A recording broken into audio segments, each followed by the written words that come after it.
What is up, YouTube? This is T Quentin One, and today I am once again going to be talking to you about Salem's Lot, the latest adaptation of one of my favorite novels by Stephen King.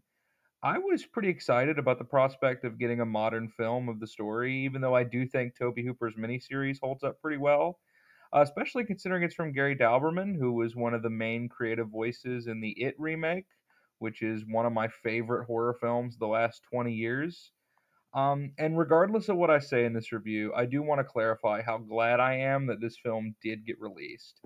If you don't know, the new Salem's Lot finished filming a couple years ago, and being that Warner Brothers is the Galactus of film studios, almost wound up deleted or sealed on a shelf, never to be seen by anyone, just like Coyote vs. Acme and Batgirl. But thankfully, it's been released and it's available now on Max to stream. The positives first. I think cinematographer Michael Burgess did an incredible job. This is one of the best looking films of the year, and maybe the best looking Stephen King movie not directed by Stanley Kubrick. There's a great montage early on that shows off the town of Jerusalem's Law, and it looks even better than it did in the '70s series. Also, while Doberman's habit of injecting comedy into his horror films can sometimes be tiresome, there's a couple pretty good laughs in this, and unlike, say, at Chapter 2, the comedy never detracted from the horror for me. Speaking of that, there are some pretty effective scares, probably the most bone chilling involving the character Mike Ryerson. And finally, the music by Nathan Barr and Lisbeth Scott is banging, atmospheric and unnerving. It helped keep the film exciting even when I wasn't super invested in the actual story. So, yeah, I do have to say that I was pretty disappointed in this movie. There's a variety of areas in which it either fell flat or just failed to capture the spirit of the novel. Starting with, there's some pretty wooden performances here, which is shocking. I've loved Lewis Pullman and Alfred Woodard and other projects, but here they seem like they were either given unclear direction or just never had a strong handle on the character. It's not everybody. I actually think Bill Camp as Matt Burke is pretty great, and seems to not know he's in a mediocre film.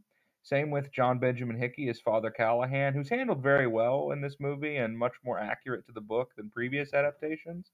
I also did like Mackenzie Lee as Susan. She's got kind of a unique screen presence, and she's interesting to watch, but the problem is none of these people are given anything to work with. I always knew that cramming this story into 2 hours would be tough, but this film seems to keep all the creepy vampire stuff from the book, but ditches all the heart and humanity. Hey, we cut most of Ben's backstory from the book, but check it out, it's the window scene. Sorry, we had to get rid of all that fascinating history of the Marston house, but hey, look, it's the cellar scene. You see what I'm saying? Things like Floyd's rivalry with Ben, or the town's general distrust of outsiders, or even whole characters like Larry Crockett and Straker are given such lip service. I don't get why they're in the movie at all, since all the filmmakers seem to be interested in are big monsters jumping out and yelling, bleh. It's shallow, and the town never feels real. There's never a reason to care about any of these people. It never takes time to slow down and actually have a moment of building character. And that sucks because that's all the book was.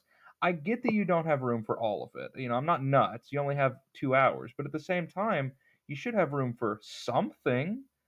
This just feels like another Conjuring spinoff with loud ass jump scares and half baked religious posturing. And that fucking sucks. Characters, moments, even entire arcs are completely defanged by choices made here. Examples include the character Barlow, who, yeah, was always a vague kind of Dracula esque evil in the book, but here he has no character at all.